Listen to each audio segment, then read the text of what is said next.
guys, it's Leanne here. Happy Tuesday. We had just come off of the 4th of July holiday weekend, and the most common worries and comments I hear from female clients and just females in general, including friends, is that, oh my God, I had a holiday weekend and we had a party or a get together at a barbecue, and I totally blew my meal plan and I totally binged on all the things. And you know what? That is totally normal. We have all been there, whether it is eating too much food at an event or a family party, or using just the weekend overall as an excuse to take out a lot of food, or overindulging during this holiday. So what can we do? What can we do to quiet that stress? What can we do to get back on track?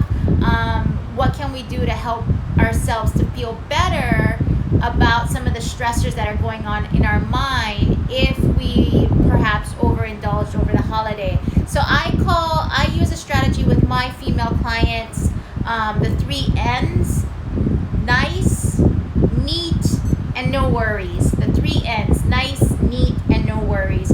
So my nutritional philosophy with clients is everything in moderation.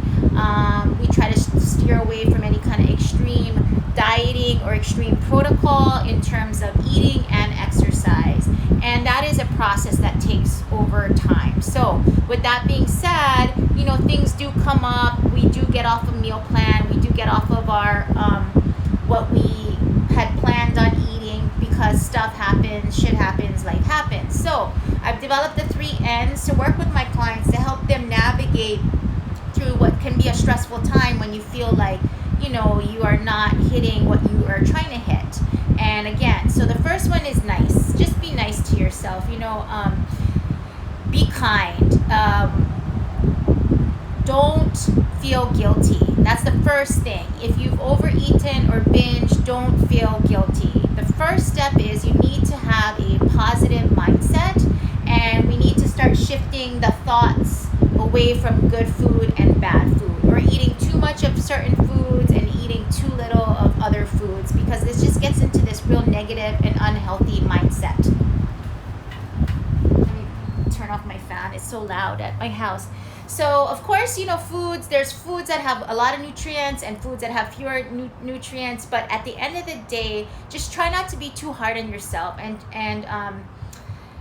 try to just think positively and not beat yourself up for it. So be nice to yourself. Okay, whatever's done is done. There's nothing you can do about it, but we have every control of what goes on in our head.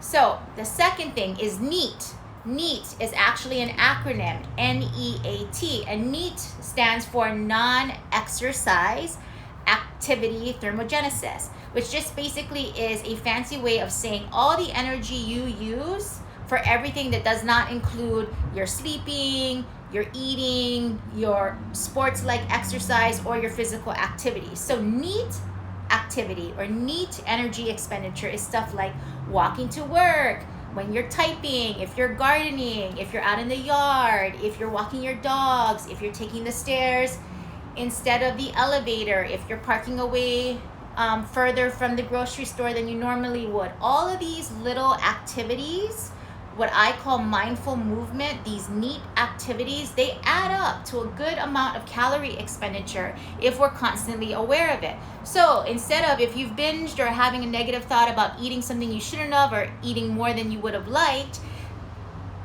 now go through the second N, which is neat. In the days following, for the first few days following, include more neat into your daily routine. Do not go to the gym and try to exercise off that extra 100, 200, 300 calories or whatever, spending an hour in the treadmill or an hour in the step mill. Instead, just do things like go for a walk. That's the best thing you can do if you've overeating. Just go for a nice long walk.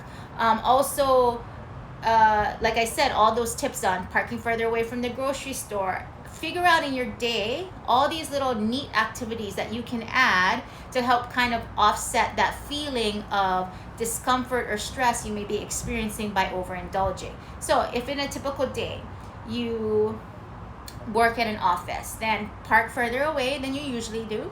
If you can't, if you have an assigned stall, then take the stairs instead of the elevator. If you do not have stairs or an elevator needed to get to your office, then schedule a few 10-minute sessions throughout your day, breaks, where you just leave your office, go 5 minutes out for a nice leisure walk to just get some fresh air, to unwind, to de-stress, and 5 minutes back, and do that a few times per day. And then the third is, no worries. Like one day or a few days of overindulging and enjoying your time with family and friends over food is not going to make or break your wellness lifestyle. You're not going to gain 10 pounds in one weekend of overindulging. So with that being said, don't stress about it. Be nice to yourself, get onto your neat activities, and there's our other couple of tips that you can do to help offset. Drink lots of water. Okay, that is one of the top tips you can do, because water can help flush out some of the toxins from your body after a binge, perhaps especially if you're eating food that you normally don't eat. And so you should try to drink at least 48 ounces per day, if not more. So the best way to get in your water is the first thing when you get up, drink a glass of water, and right before you go to bed, drink a glass of water. Those are 2 glasses, and then in throughout the day, then you're just going to be trying to be more mindful of drinking more water. Another thing is eat well. Load up on protein and veggies, because protein and veggies will help keep you full and satisfied. You may have a bump of cravings after an overindulgence or a weekend of holiday eating. You may feel like, now your cravings are increased because maybe you're eating foods that you typically don't eat. So to help offset those cravings, to keep your hunger in check, you fill up on protein and veggies, you drink lots of water. And then you just get right back on track. You're only as far off as your next meal. So sometimes people think, well, I just blew it on Friday, so I'm gonna blow it on Saturday and I'm gonna blow it on Sunday, or I blew it over lunch because we had a work party at lunch and everybody brought all my favorite goodies and I just blew it, so I'm just gonna throw in the towel and eat whatever I want for the rest of the day. But I want you to remember, it's never an extreme. You always can get back on track with your next meal, your next snack. So it's easy as just trying to, use those tips to kind of get right back into a routine that you're used to. And then what also helps too is getting back on track is enlisting an accountability partner or a buddy, perhaps someone that has like-minded fitness and food goals as you, or even going ahead and hiring a coach like me to help you kind of navigate through those waters. So those are a couple of things, the 3 N's to think about after a holiday or overindulgence. The 3 N's is nice, be nice to yourself, neat, incorporate more neat into your day, and then no worries. Don't stress about it. You're only as far off as your next meal, so you can get right back on track. I hope this was helpful. If you are looking for a lifestyle and wellness coach, I am currently taking clients today. I offer, I'm taking clients. I have spaces open for the rest of this month. I do online and in-person training. I do small group and buddy training. I also do one-on-one coaching. I also do accountability coaching calls over the phone, and I do Zoom training. I hope you guys have a wonderful week. Stay safe. Aloha.